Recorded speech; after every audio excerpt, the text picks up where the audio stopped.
I just found out I told everybody building number 2, and it's actually building number 4. So we will be handing out the Fresh Start books to process that issue of me lying to them and sending them to the wrong building. So it's never dull.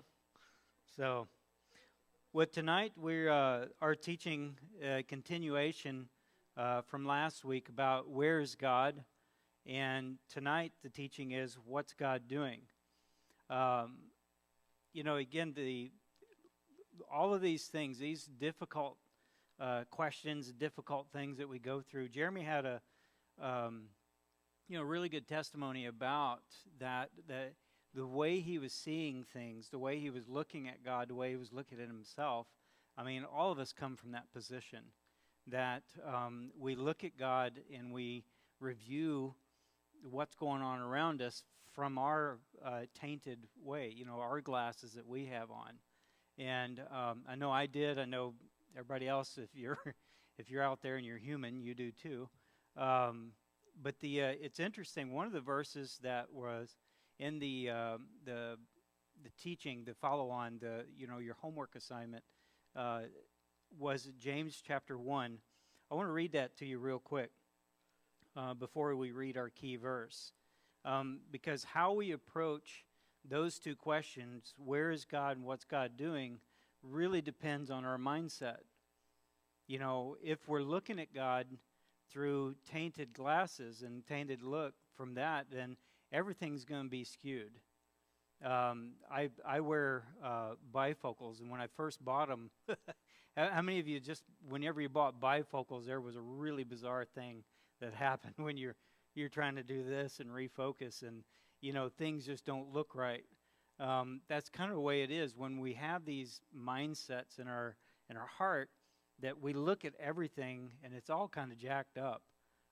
Trudy got one of those the transition lenses, so there's not really a clear defined line and it's just kind of blended. And bless her heart, she almost fell out of her chair 3 or 4 times because a solid line like the edge of a table, and she'd tilt her head, and those glasses would change into focus, and man, she almost fell out of the chair. I mean, that's because it messes with how you see things and what you see and how you perceive things. So it felt like she was falling out of the chair. She scared me so bad, I just decided to stick with the old school lines in there and not put my money on that. But let's read James chapter 1 here. Verse 2 through 6. Now, again, this was from your teaching last week on the assignment part of it, processing on through the teaching. But James chapter 1, verse 2 says, "Consider it all joy, my brethren, when you encounter various trials, knowing that the testing of your faith produces endurance. Let endurance have its perfect result, so that you may be perfect and complete, lacking in nothing. But if any of you," and now this is where I was talking to Ray earlier, is that we'll read that section without reading the next verse. And sometimes we separate those two when really those scriptures really belong together. When you're going through a difficult time in your various trials and it's really hard, verse 5 though says, he says, "But if any of you lack wisdom, let him ask of God, who gives it all generously." So in other words, when we're going through this difficult trial, it's not God is mad at me or God's put out with me, but it's God is going to show me how to get through it. Jesus went through all of this stuff, and he says, you in this world you will have trouble. He says, "But take heart, because I overcame the world." And then he makes us, when you become a believer, you become victorious over this before you even get started. And that's a good place to come from. That you already have won. And so when you're looking at it from God is on my side and I'm a victor, then I'm going to ask him for wisdom on how to conquer it, because I already know he's on my side. So the question of what is God doing, I'm not asking him, man, what is up with you, even though I have asked him that. But it's from the standpoint of, okay, God, what are you changing in me? And how, if you've already conquered this and you designed me to be a victor, then how do I step through this to be a victor? If you've already done it, then obviously you know how to do this and how to get me through it too. How many of you have ever been on some of these hiking trips where the trails aren't really all that well marked, and you can get lost really quick out here unless someone says, oh no, you don't do that one, you take this, you go left, and so you give them these little markers and you direct them, you show them how to get through it. That's what God promises to do. So when we're looking at James here, and he says, when we encounter various trials, he said, you count it with joy. Otherwise, count it with joy when you go through trials is insane. Unless, you take that other position of God's already walked through this, and it's going to be a joyful experience because he's going to teach me how to win. I'm going to win this thing because I already have. God has already won this thing. So otherwise, you can take scriptures and you can look at it from two different sides. I'm either going to be victorious, I'm either a victor or I'm a victim. One or the other. So when you approach the questions about what is God doing, it just depends on what filter you're running through your head. How am I looking at this particular season in my life? I was able to, or I have been able to go speak over at the Senior Center, and Mary's with us tonight, and we're excited about that. But hey guys, I'm telling you what, the Senior Center is rocking, and I'm not just saying that cheek and tongue. I'm saying that as we've had 2 healings in the past couple weeks, or a month, something like that. So at this rate, they're going to outlive me. They're doing really great. But God is up to something, and it's all good. And so it's one of those really fascinating things to watch God work. But he says, if any of us lack wisdom, let him ask of God, who gives it to us all generously without reproach, and it will be given to us. But he must ask in faith without doubting. Now, we're going to talk about doubt later on, but what he's talking about, not doubt as we're looking at it, but doubt of who is he? Who is God actually? How many of you struggle with doubt? I do. I know I do all the time. There's times and things that we just don't know what to do. Doubt comes in, and we wrestle with it, and then, getting God's wisdom, and then we start going the right direction. So doubt is something all of us struggle with, and we'll look at that. But the key about it is that he's talking about not to doubt that God is a loving Father, that he actually cares, that he actually has planned something. He's looking to bless us, not to take away from us. And there's blessings, and even in any of these trials, there's still rewards and blessings all in there. It's learning how to look at them. We had my brother-in-law, they lived in Dallas all their life. They came up one Thanksgiving, and they said, hey, we want to see a moose. We always hear about moose. And we're driving around, and I'm pointing. Look, there's a moose. And they're, where?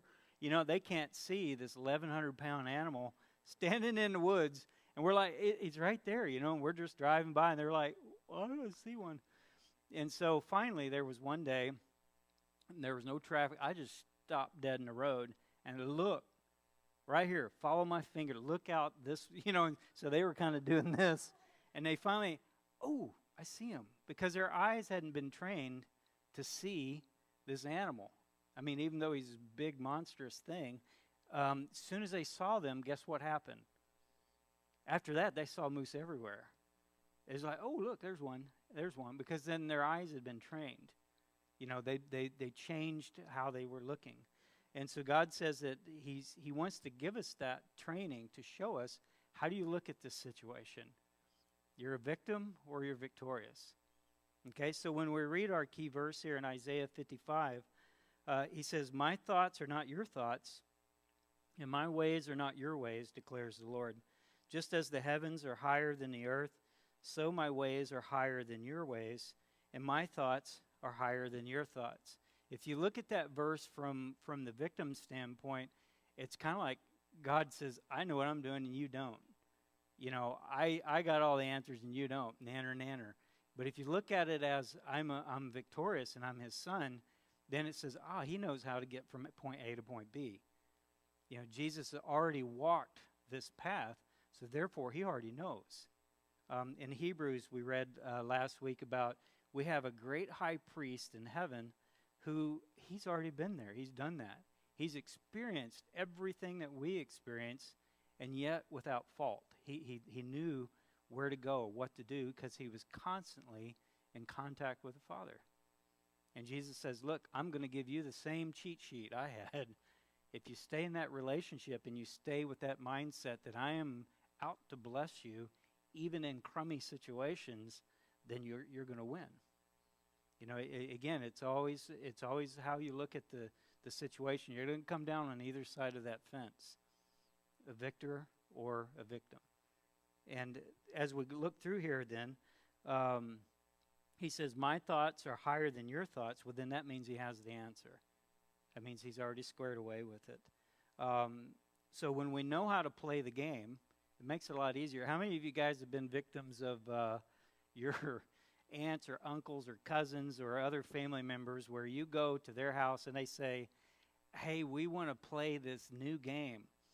And they talk you into playing this dumb game, whatever it is. And then and you say, well, what are the rules? And they're like, well, they try to explain them, but you know how it is. Everybody's telling bits and pieces, and they're not telling you the whole real rules about it. You'll figure it out when you get to playing this. In other words, that's their excuse to win 3 times before you even get off the ground, right? So, because you have no clue how this stupid game is played, so they're just chunking rules out there, and then we forgot to tell you about this part of the rule. Yeah, that'd been handy, 2 turns ago when you didn't. But this is God's wanting to give us these rules up front so that we can win.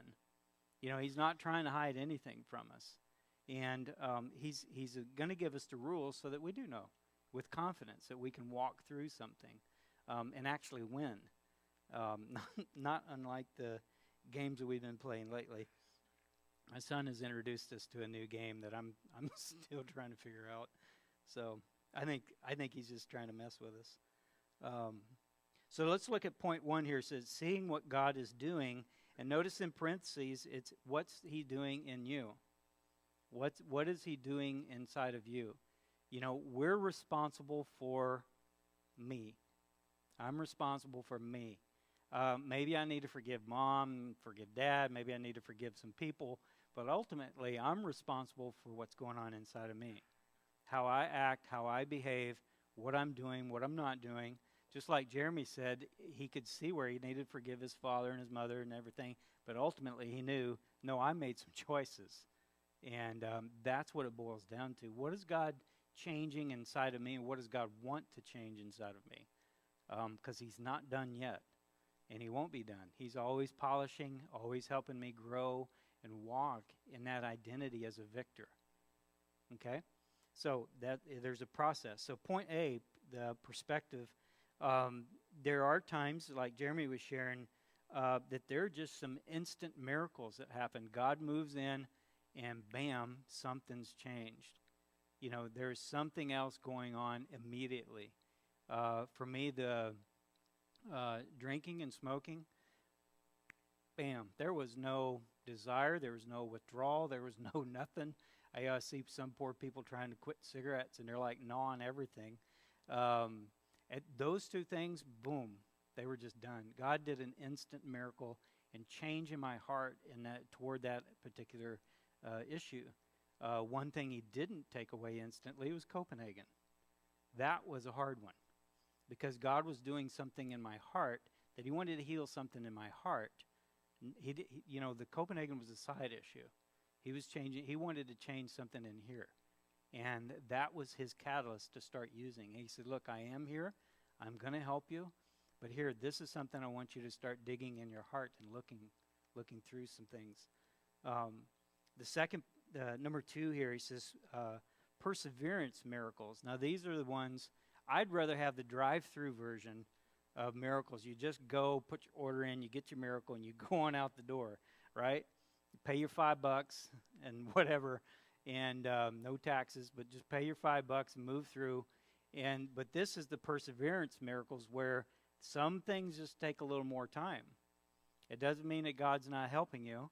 I got kind of confused. I said, well, Lord, if there was instant deliverance from the drinking and the smoking, why not this stupid Copenhagen? This is horrible. This is hard. And he just didn't take that away. It was one of those perseverance things. He said, look, Rick, I want to change something in you, not just what you're doing. Excuse me. So let's look at 2 Corinthians chapter 4 here. He said, for God who said, let light shine from out of darkness, is the one who is shown in your hearts to give the light of the knowledge of the glory of God in the face of Christ. But we have this treasure in earthen vessels, that means us, so that the surpassing greatness of the power will be of God and not of ourselves. You know, I could have easily said, yeah, I quit smoking, or I quit drinking, or I quit whatever. You know, yeah, I figured out how to do it. I white-knuckled it and just managed to overcome it. But, you know, there's a key there. No, God delivered me from it. That's just the bottom line. But he's saying right here, though, that it's not of myself. He's training me. He wants me to walk and cooperate with him, but it's his power. It's learning how to use his power, his authority, learn how to walk in my identity as a victor. Okay, does that make sense? You know, like you buy the brand new power tool, sometimes it takes a little practice. To me, the Sawzall is like God's most greatest gift. I mean, I tell you what, I can use a Sawzall on anything. But that was something that took a little time and practice. I practiced a lot because I was like, I wonder if it'll do this, you know, and you just try it. But that was something I learned. You learn how to use it, what is appropriate to use. Then I figured out it can't solve all the world's problems, so you have to do other things. But that's what, in here he's talking about, that, you know, God is going to accomplish it through me. It says, we are afflicted in every way, but not crushed. Perplexed, but not despairing. He says, persecuted, but not forsaken. You know, there's a lot of these things happen to all of us where he says, this may be what's going on, but this is what the truth is. You know, maybe you are being persecuted because of something, but you're not forsaken. You've not been left out there for the wolves to eat. You know, he says there's all these things, a struggle, but then what does God say about it?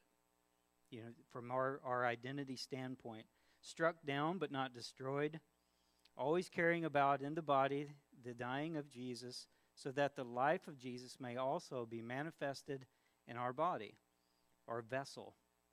He said, for we who live are constantly being delivered over to death for Jesus' sake, so that the life of Jesus also may be manifested in our mortal flesh. Now, when you read that, again, remember from the two standpoints, if you're looking at that from a victim standpoint, I don't know that I'd want to sign up for this whole trip of be a Christian, because, look, you're going to get beaten and all this other kind of stuff, perplexed and bailed on and delivered over to death. And, you know, that's not it. If I'm looking at it from a victor's standpoint, you know what? There's some things of the old me that really do need to die. They need to be crucified and killed. And because they're not doing me any good. They're doing nothing but causing me pain. You know, that's some of the same things that we still, as we're refining. God says, no, look, if you change your mindset to you're a victor, those things will be easy to overcome. They're not part of you. You know, what Jeremy was talking about, that those sins and things of that nature, that's how he saw himself. It's the sins that you commit are not part of your identity.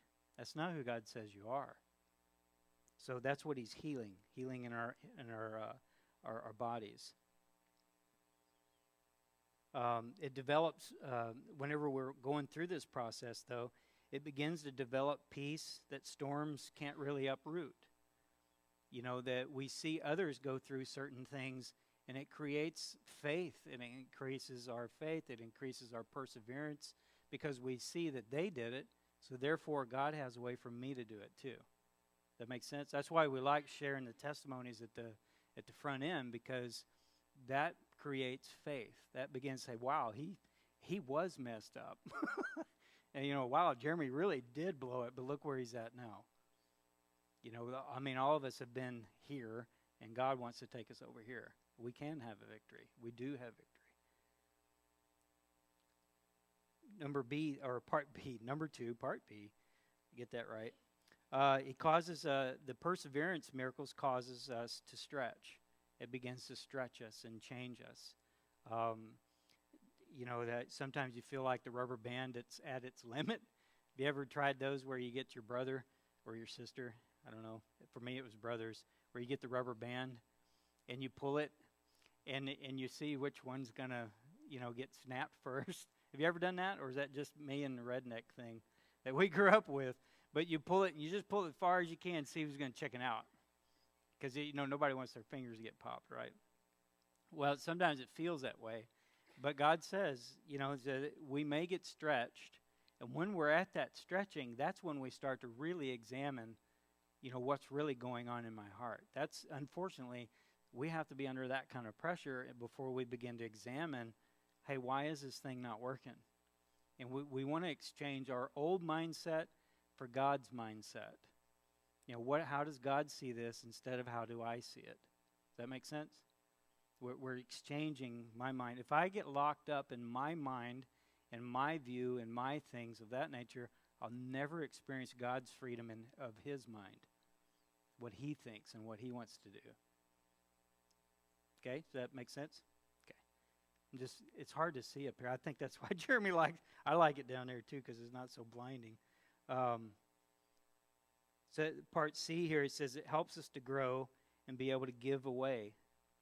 Whatever comes up up out of us under this pressure, God heals, but it also helps us to be able to understand, as you hear these testimonies, have you guys you've related to parts and pieces of these people's testimonies that they share, right? Because as humans, we're really not all that different. We may have different hair, different height, different all kinds of other stuff, but as humans, we're all the same. We all wrestle with the same things underneath the surface.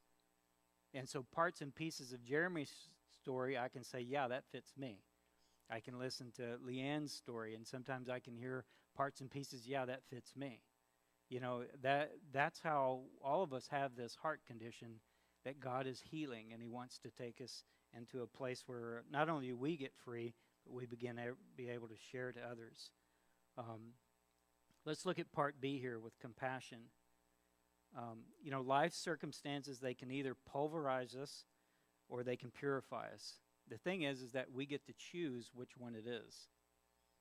Again, changing that mindset is what causes this event or this circumstance or this trauma to either kill me or to make me grow. My Cajun background, a lot of the food that they serve, they tell you if it don't kill you, it only makes you stronger. That's kind of their attitude. So that's why some of those spices are really livened up. They're just trying to make you stronger. I'm like, you're lying. You're trying to see if maybe I'll sweat and cry like a baby. But we experience this brokenness whenever things come along that, in number 1 there, in 2 Corinthians chapter 5, verse 20, he talks about us being ambassadors of Christ. God speaking through us. It says that as if God himself is speaking to this person. Once we've gone through things, we begin, as we experience this brokenness and this change that's happening in our heart, we begin to speak God's wisdom about that situation if we let it. If we begin to adopt it into our lives, we begin to feel what others feel and understanding through what we experience. How many of you, when you've gone through something really tough, whenever we drove down the Alcan and drove back up the Alcan, pulling trailers, I became part of this elite crew. I didn't know. But everybody that has driven the Alcan, they all have their stories. And all of a sudden you become a group. You become one of the buddies. I don't know if they got a patch or what, but you experience it and you can share those stories. Oh, yeah, I remember that hill. Oh, yeah, I remember we had a flat there. And they're telling all these stories, and you can relate to it. Like in the military, whenever you get around a veteran, man, you instantly their stories. You instantly connect because you've gone through some of the same experiences. I met a lady at Qdoba. She's a veteran, and so we chatted there for as long as we could. But it was interesting. Almost instantly, there was a connection because we've been there. We've been there and done that. So God is doing the same thing as He's bringing us through, showing us how to be a victor. We get to pass that along. We get to say, hey, don't take a left there, take a right. And when you get to the cow, don't talk to the cow, drive past the cow, go on down another mile and make a left. We know how to get there because we've been there, and God taught us something. We ask for God's wisdom. He tells us how to get through it, and then that's something we can give away, help somebody else go through it. Does that make sense? I talk about the cow and turning left because that's the directions they used to give in East Texas where I grew up. That way, when you get to that barn, don't turn there. Go, they keep telling you. You're like, am I supposed to be writing this down, or are you going to actually get me there? So now they got the GPS thing going, but I don't have to ask the gas station people anymore. I did in Ireland. This is a side issue. This is free. You don't have to pay for this one. But in Ireland, we got lost one time, and we stopped. I couldn't find anybody at a gas station. There was no one there. So we stopped at a bank. And I said, hey, just pull over. I'm going to go in here and ask these guys, how do you get to so-and-so? And so I walk into the bank, and there's tellers, and there's a few people. And I walk up to the first teller, and I said, I'm sorry, I don't bank here, but obviously, we're not from here, obviously. How do you get to the such and such highway? And she goes, well, let me see. And then the teller over here, because she doesn't have anybody, decides to come over and join the conversation. So they start arguing about how the best way to get to the highway. Then the teller 3 down comes down and says, no. You got to go. And then she starts going, and then the customers are coming up. For long, we have close to 8 people arguing over how do you get to this certain highway. And I just said, thank you, appreciate that. And I just left. And then we out at the car, somebody had already asked, and they already had the directions. I said, good, because they didn't help me a bit, because they were arguing over which way is the best. I just don't care which way is the best. Just get me to the highway without running over sheep. But God gives us the understanding through experience, and we get to pass that on. That experience, see, that was free tidbit for you guys. So if you're in Ireland, don't stop at a bank and ask questions. Just move along. Go find somebody else. Number 2, compassion is getting a heart for the broken. When you've gone through something, do you see how you have that compassion and this heart for people that are going through the same thing? Where they're struggling with something, and you're like, wow, I know what that feels like. There's a compassion and an insight, and you get the same kind of heart that Jesus has toward those people too. That it begins to change us to where we're not so prideful about it, but we're actually seeing it through a whole different set of eyes. Part A and B, it says, seeing what Jesus sees and feeling what Jesus feels. Again, if we look at it from the victor standpoint, when you go through this trial, it's going to renew your mind. You begin to see God victorious and God on your side. One of the Alcan story that I've shared is that when we were pulling a trailer, we had a wheel bearing go out outside of Fort Nelson. After you go up this great big huge mean, nasty, ugly hill, and the wheel bearing goes out. Guess what temptation came immediately when I figured out there's no way to get this dumb thing back down the hill unless we get a tow truck. The first temptation that comes right out, hits me in the square in the head, is God's not listening to you. He bailed on you. He's not granting you favor. Da, da, da, da, da, da, da, da. you screwed up. He's not there with you. You're not going to get help. Yeah, yeah, yeah, yeah, yeah. And that was the at that moment when you're got a wheel bearing going out. There's no cell phone reception. I don't even know why people carry cell phones through Canada because they don't work. But there's a dead spot, and it's like that was the temptation.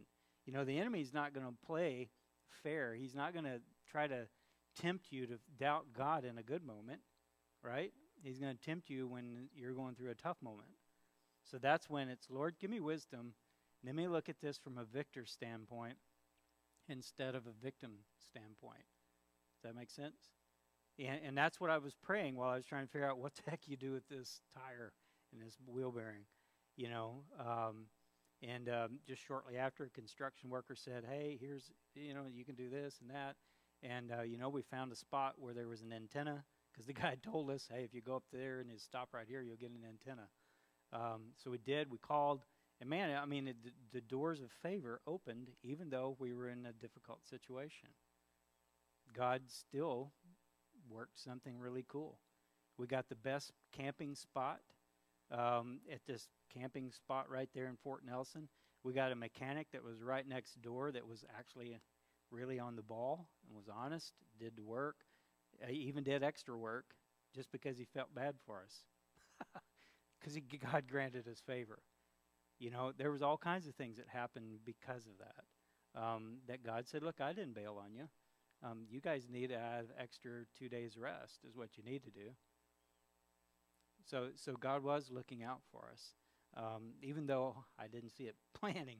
I wasn't planning on a wheel bearing. But God was there. God shows us his heart and his mind for people. God sees individuals and circumstances and situations. The traumas and the trash and the junk and stuff that we go through, guys, this was not God's plan. If you're going through a difficult thing, one of the first things, the temptation that started at the garden still happens today. This is not God's fault. God did not orchestrate bad things for you to have. He says, I'll help you through them. I'll show you how to overcome them. I'm always going to be with you. I'm going to help you. All those parts and pieces are there. But he didn't orchestrate the traumas in your life. If you were abused or bad things happened to you, job failed, whatever, you name it, God didn't orchestrate that. The world has plenty of that to offer. And God says, but I have overcome it, and I'm going to teach you how to overcome it. Whatever Satan means to kill us with, God intends to bless us. In Romans 8, he says, all things work together for good for those who love him. As we try to walk in his ways, God says, I'll make that really nasty, ugly thing turn into something good. And I still don't know how he does it, but he does, regardless of what it is. My mistake, somebody else's mistake, whatever the case is, God says, if you'll come back to me and turn these things over, I can change it. It's a mystery to me how he pulls it off, but he does. Part C says, dealing with doubt. Number one is one of those duh statements, but it says, a normal challenge to every human being. Yeah, yeah, it is. It is hard. Doubt is something that is prevalent in everybody's life, and God is not really ticked off at you. He's not mad at you because you're struggling with something. You read through the scriptures, and there's plenty of examples where people looked and said, God, are you kidding me? The Christmas story that we sweep through really easily. We look at Zacharias and Elizabeth, John the Baptist's mom and dad. All the struggles that they went through, because without a baby, they were considered, God's mad at you. God didn't plan. God's not blessing you. He hasn't given you a son. He hasn't given you a child. That's what the culture was. And God said, no. I've got this thing mapped out. I'm not only going to give you a son, I'm going to give you the man of the century. This John the Baptist was the dude. He was the guy. he's the one that gets to announce the coming Christ. That's huge. That's a huge blessing. So God was either depriving them or God was designing something really extra special. We can look at things from either direction. So did they struggle? Yeah, because when the angel showed up in the temple, I mean, I'm thinking, golly, Zacharias, why'd you wrestle with that? An angel showed up in the temple and told you, and you said, are you kidding me? So, he was mute for a while. But there was, and God shows up with Elizabeth, the same thing. It was like, serious? Are you kidding? That's the normal human condition, but we can change it. The doubt is something that when we see it, it's, Lord, you know what? Forgive me, but help me. God desires to, as you walk through these things, he's going to build faith. He's going to start taking down doubt. When I was getting out of the military, I first time in my life, I'd really started reading the scripture. Lord, what do you want me to do with my life? And at the time, the Air Force was wanting to give bonuses to those that re-enlisted if you were a certain job field. And I worked the radar, navigation, fire control for the F-16. And that was a job that they said, hey, you get a $20,000 bonus if you re-enlist. Spread out over your 4 years. They don't give you a big fat check then. But for a young guy, $20,000 pretty dang tempting. It's pretty dang tempting now, but as a young guy back then, that was huge. And so there was the offer, and I was like, Lord, I have to make a decision about, do I want to re-enlist or do I want to get out? And so I really, for the first time, I began to seek God, and God showed me, he said, no, you need to go ahead and get out. And, there was that struggle. Was that God speaking or no?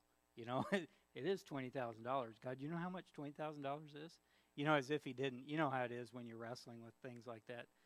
Did you see? Yeah, I saw, But as I struggled, there was a point where, there was a feeling of security if I re-enlist and get this bonus and, there's another set job for 4 more years, I'm pretty solid with that.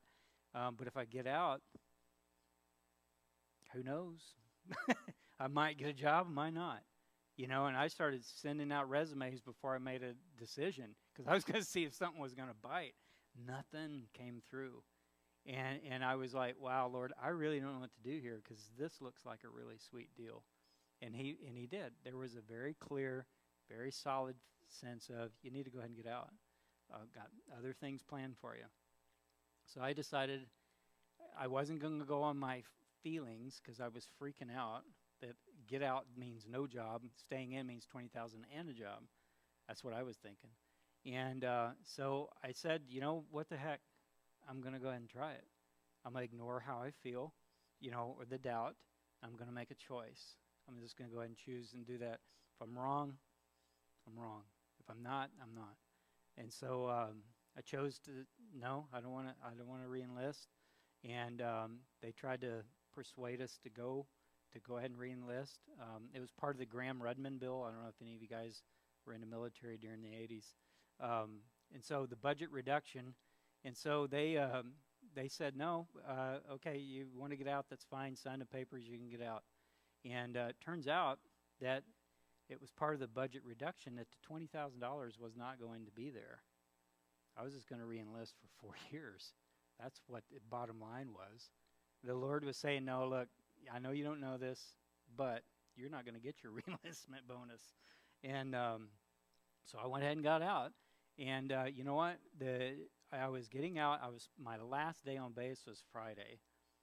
And I hadn't heard anything from any kind of job. Thursday, because I was sweating bullets, doubt. I'm wrestling with, boy, I did something really stupid.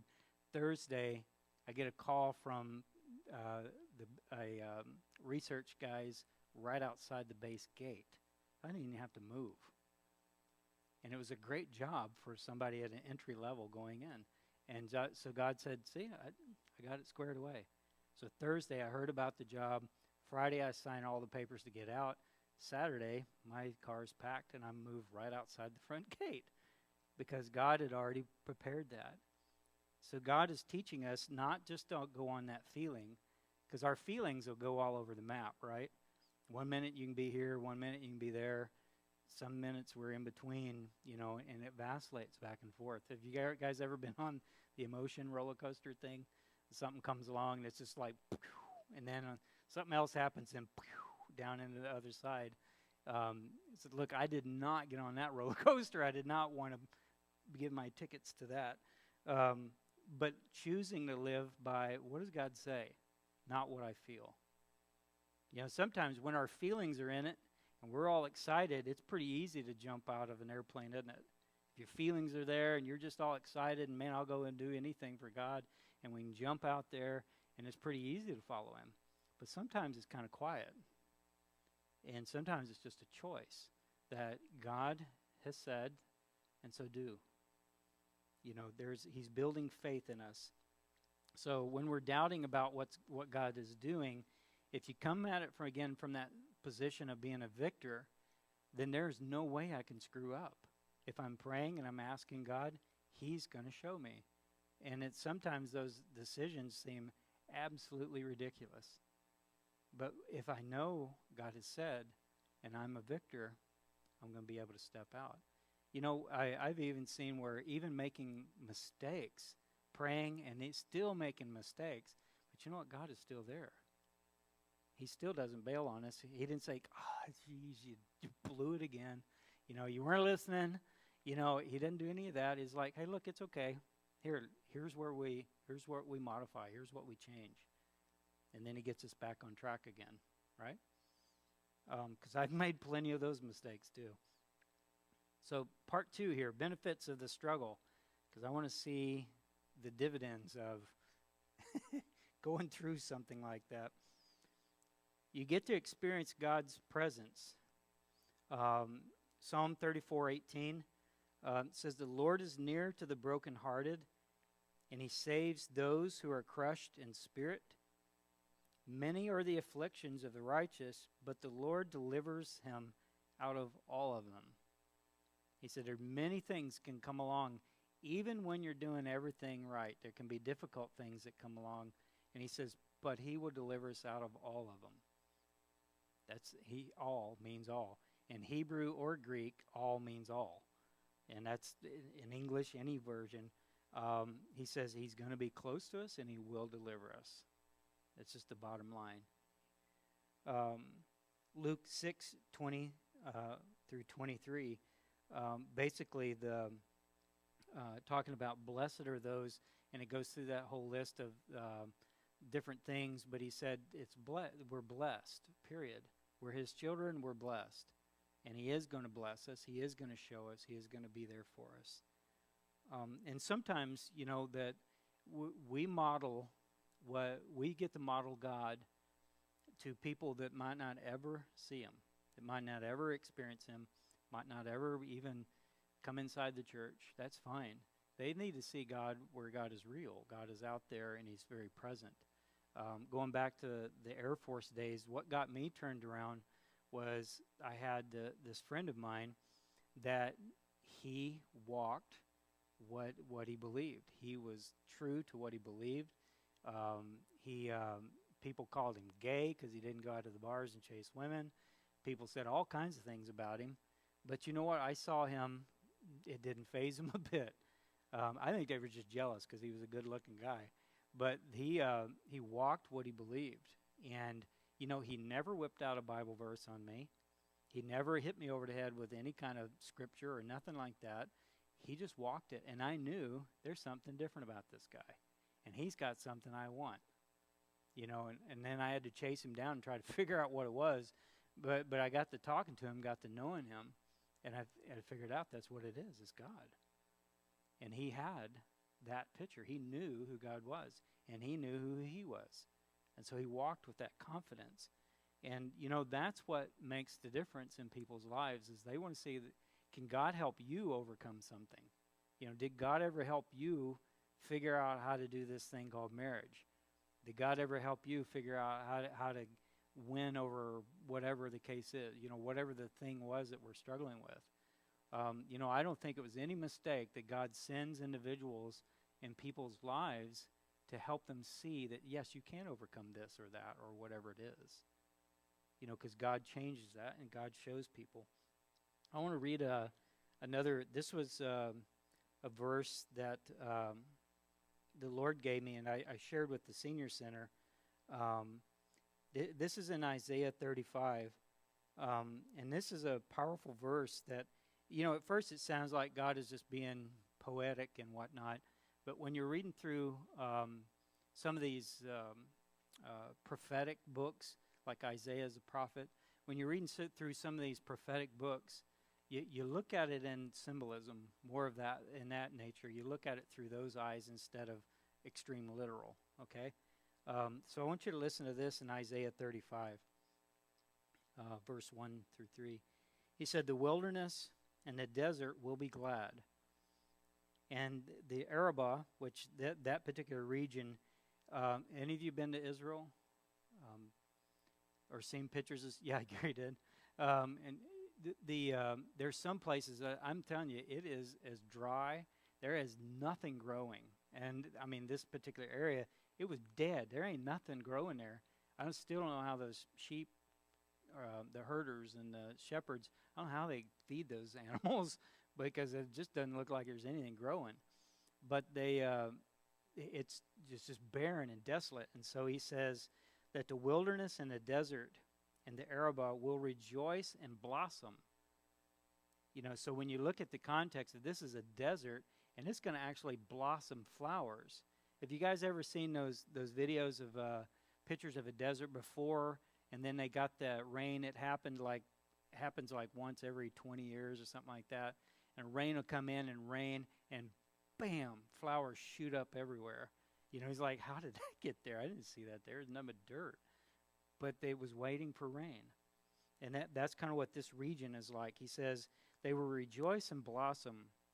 Like the crocus, it will blossom profusely and rejoice with rejoicing and shouts of joy. The glory of Lebanon will be given to it, the majesty of Carmel and Sharon.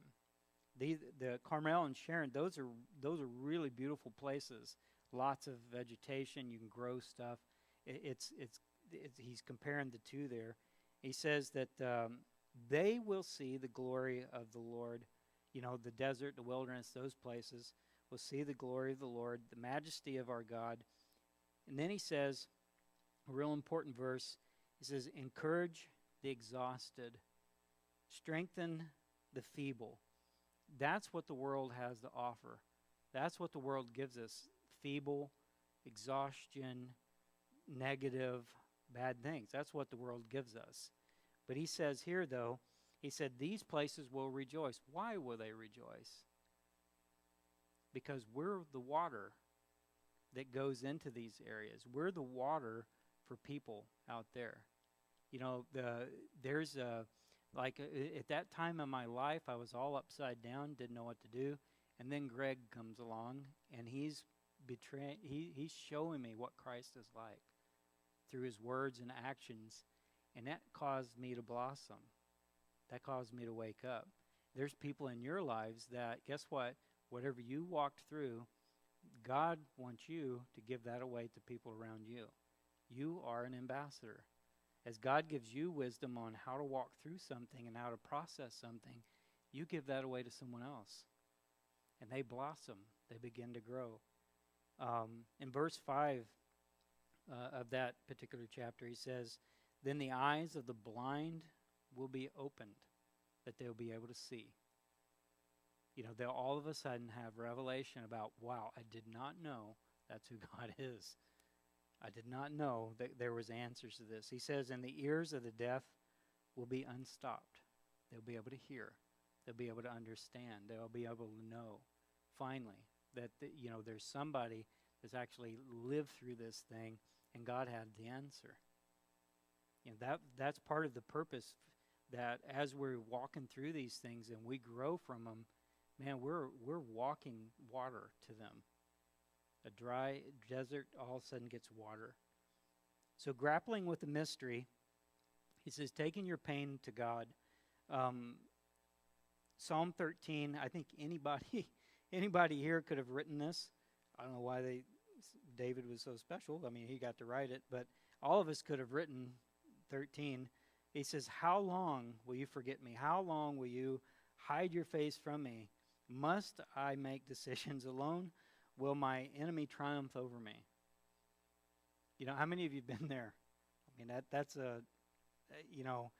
how long are you going to bail on me? How long you're going to not see or understand or know what I'm going through? He does. You know, again, the world's mindset is, I'm a victim.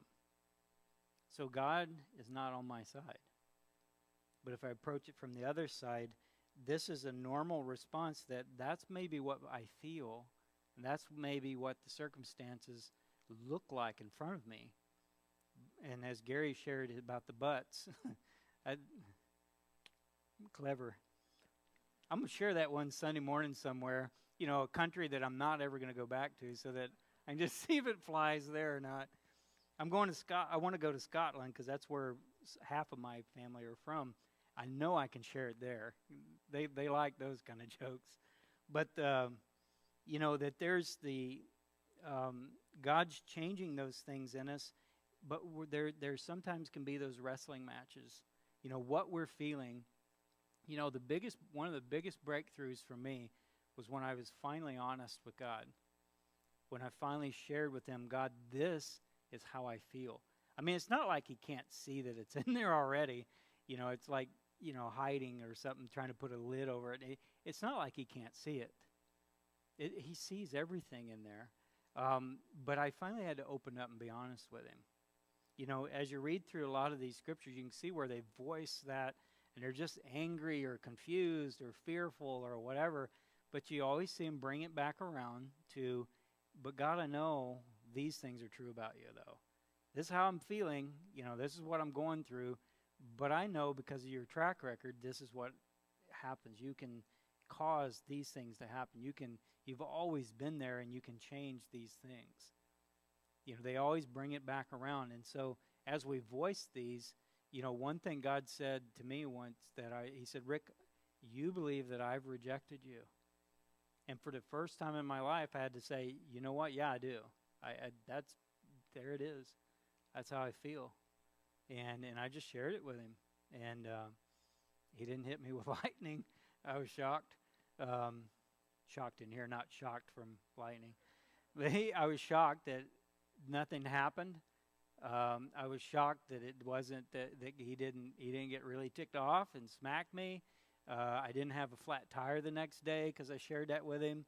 You know, none of those bad things happened. He was just showing me that, yeah, you can. I want you to share that with me so that we can walk through it together. I want to teach you something about what you've been through that caused you to think you were being rejected by me. Oh, I hadn't thought of that. You know, it's like, oh, I didn't know that. I thought that that's just the way it is. You know, and so God began to get me to open up and share. Lord, this is just what I'm wrestling with. Pastor Scott shared, he said there's some days that he would have that he said he had his question days with God where he would go and sit and have Claudia's coffee, which is a good thing. Sit there to have coffee, and he would just ask God questions. God, how come this? Or God, how come that? And then he would pause and let the Lord begin to teach him and show him. You know, and he was just being honest. He was just asking God, and he was sharing with God his frustrations, but God would he'd be open to hear, what does God want to say about this? You know, whenever I was finally learned that when I changed that mindset of an outsider rejected from God to the truth about who I am, that's when revelation and wisdom began to come in. That God has something really cool. He's already got these blessings ready. He just wants me to see and change that old mindset, the old man, and put on the new man, to begin to walk in that newness. The courage to be real with God. He is a big God, and he wants to heal those areas. We want to be open to him. Some things we just won't understand, and some things we just won't know. There's a lot of questions I've had of God, and sometimes I've asked them, and it's been years go by before I begin to go, oh, now that makes sense.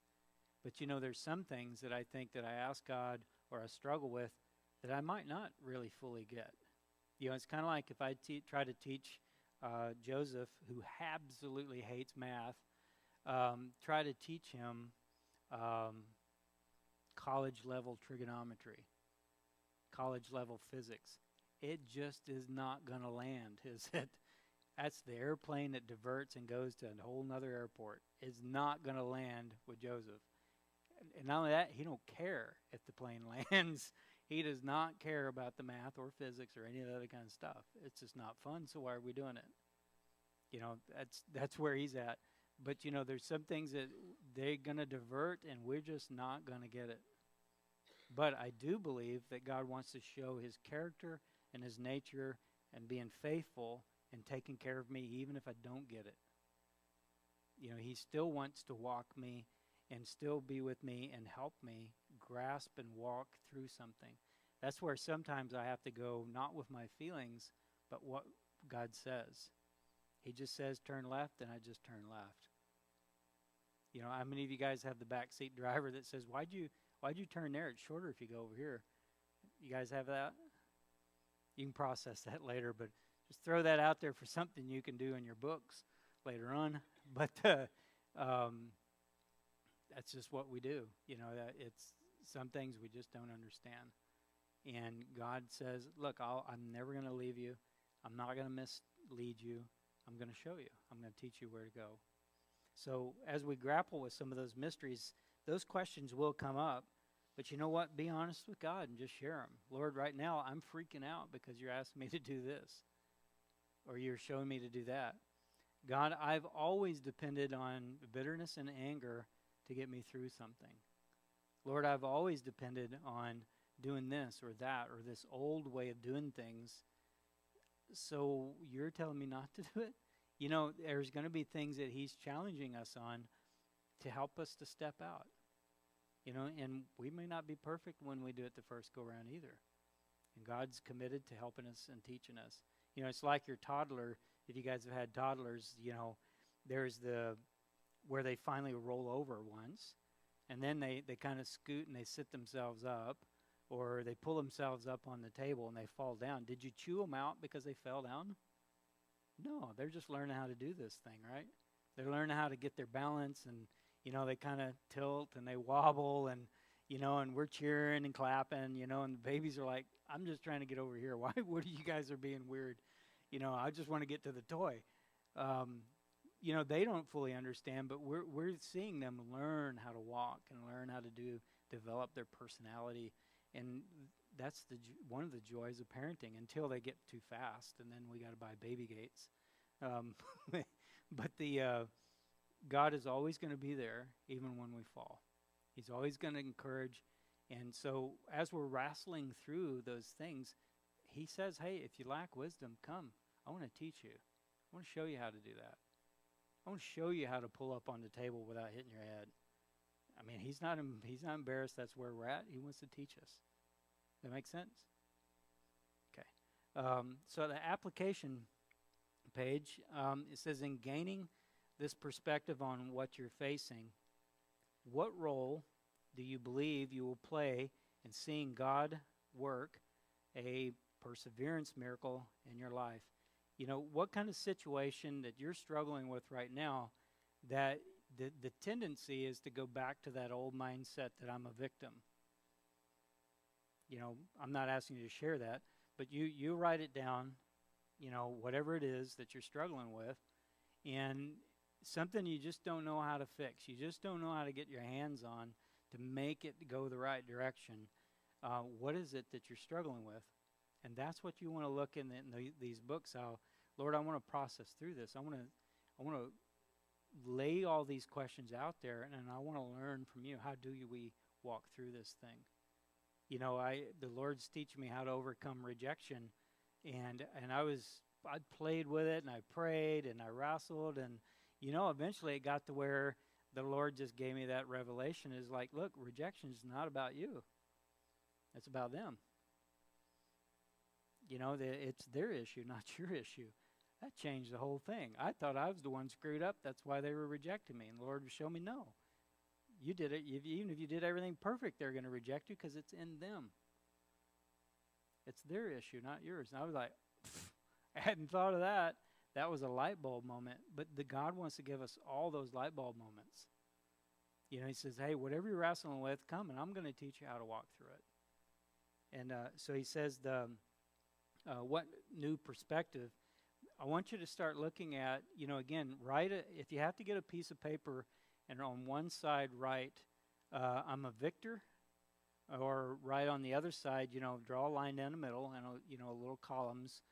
And when events happen during your week, how do you look at it? Am I a victim or am I a victor?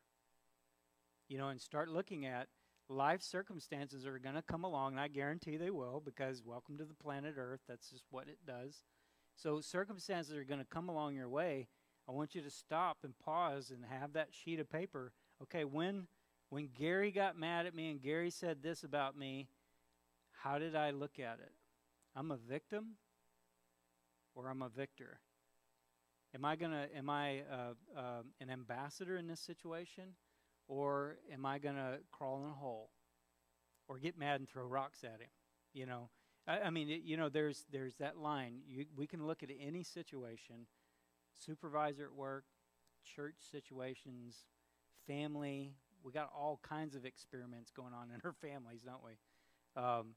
That we can feel like a victim or a victor. And start looking at those and challenging them. If you feel like a victim, then start praying through that. Lord, I need to forgive this person, but why do I feel like a victim here and not a victor? Why do I feel helpless and not victorious? Start asking those why questions and processing it. That makes sense? That's your homework, because next week I teach, and I'm going to ask you, did you do something with that? Did you do your homework? And if you failed, you're going to get the report card in the mail, and your mom and dad are going to be disappointed. No, I'm just kidding. I hated report cards. Even though I did really well in school, it's like, oh my gosh, B-. Oh my God. The world's coming to an end. But try that this week in your application time. Look at that column just for you can do it for a day or a week. I challenge you to do it for a week and try that and work that through. And just see how many times you go on which side of the page you end up. And then the Lord will begin to show you how to get out of it. Okay?